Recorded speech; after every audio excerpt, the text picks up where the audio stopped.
Hey, Mavic Man here. Let's wrap up the Geosphere unit. Well, we have two more lectures, so we're almost there. Let's get cracking. Haha, no pun intended, because the Earth cracks. Never mind.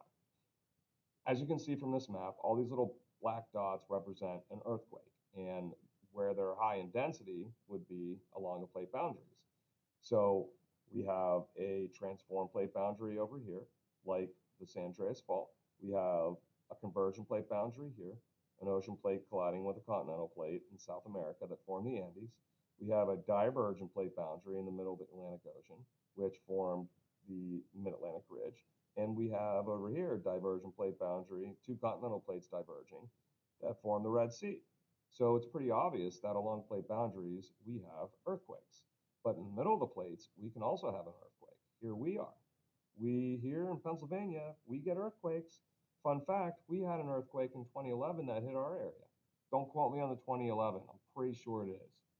But there was an earthquake that took place. The epicenter was Northern Virginia, right outside of DC. It was strong enough that those waves or energy that was created from this earthquake propagated up towards our area and it shook our school building. Now, it was in the middle of August. The teachers were preparing for the first day of school, and the teachers that were on the bottom floors couldn't feel the building shake, but the teachers that were on the sixth floor definitely felt the building shake. So when the principal got on the PA system and informing us that we needed to evacuate ASAP, we were standing outside and we had no idea what was going on. No idea. Until we learned that there was an earthquake in Virginia. We weren't allowed back in the building until a structural engineer came in to verify that there was no damage done. It was safe for us to enter, and it was. So that was a good thing. But it's pretty interesting. Like we're in the middle of a plate, and we experience an earthquake.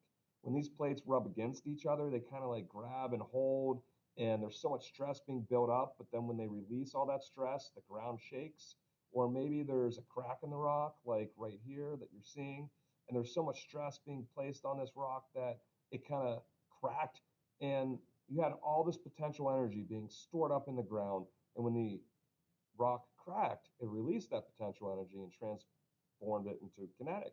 So all that energy is propagating towards the surface, and once it hits the surface, the ground shakes. Now, right before the main event, you might have a foreshock, like there's so much stress being placed on this rock that it starts to shake a little bit. It's recorded, and then all of a sudden the main event takes place, and the ground shakes violently, and then the Earth wants to go back to equilibrium. So then, I mean, it can't once it's cracked. It's not like it's going to line up perfectly, like this picture shows you, but it wants to stop shaking.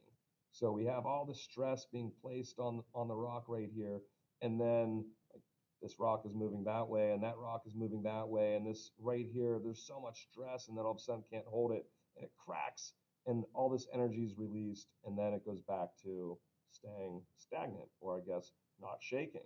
So when it gets to this point, or when it tries to get to that point, it small little earthquakes could follow called an aftershock.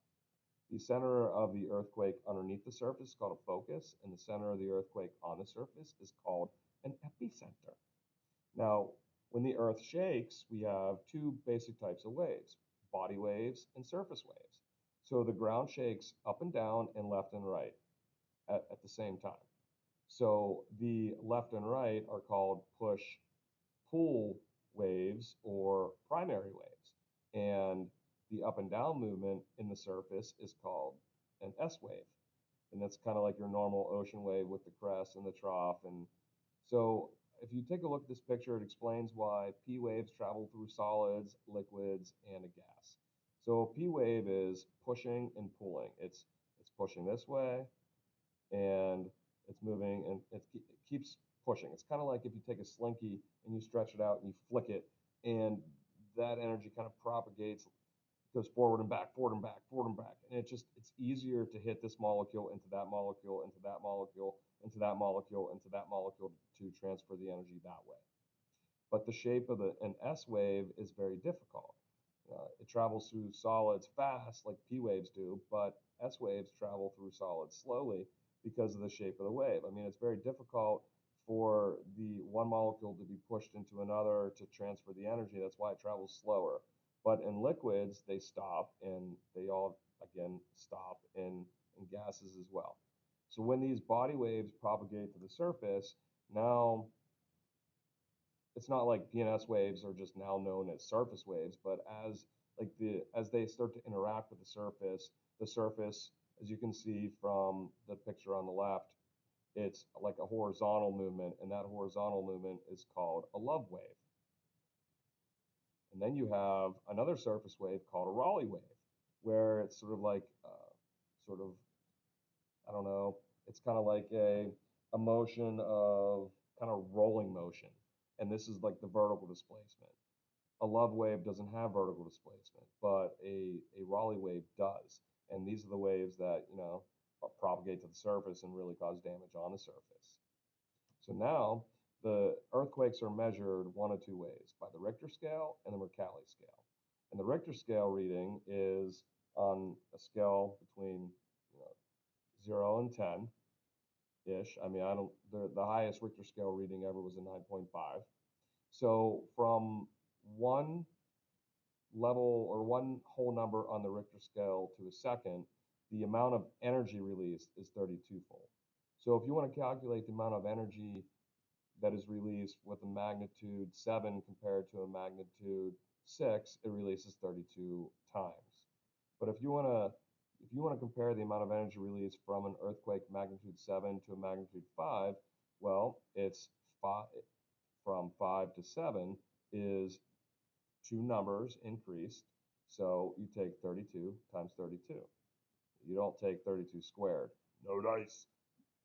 You take 32 times 32, and you get 1,024 times more energy a magnitude 7 releases than a magnitude 5. Now, the Mercalli scale just kind of measures based off observational data. And that Mercalli scale gives a Roman numeral 1 to 12, 1 being the least damage and 12 being the most damage done. Now, the depth of the focus kind of like relates to its boundary. Like, for example, down here in the bottom, you have a divergent plate boundary, and then you have a transform plate boundary over here.